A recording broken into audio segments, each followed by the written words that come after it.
Hi dears, ഞാൻ ഇന്ന് വഴിയിൽ കണ്ടൊരു സംഭവമാണ് ഇതെന്താണെന്ന്. ഉണങ്ങി കിടക്കുന്ന സാധനമാണ്.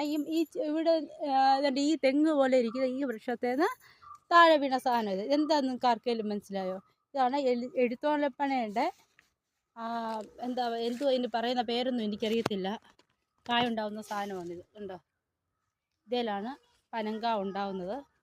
ഇത് കണ്ടോ? അതിൻ്റെ ആ പൂവും എല്ലാം ഉണ്ടാവുന്നത്. എന്നിട്ടത് പൊഴിഞ്ഞ് താഴെ വീണ് കിടക്കുവാണ്. ഇതാണ് എഴുത്താലപ്പന. ഇതാണെങ്കിൽ ഒത്തിരി വർഷം പഴക്കമുള്ളത്. അതുകൊണ്ടാണ് ഇത്രയും വലിയൊരു വൃക്ഷമായിട്ട് മാറിയേക്കുന്നത്. ഇത് കണ്ടോ? ഇതിൻ്റെ ഇല കണ്ടപ്പോൾ നിങ്ങൾക്ക് മനസ്സിലായി കാണും. കണ്ടോ?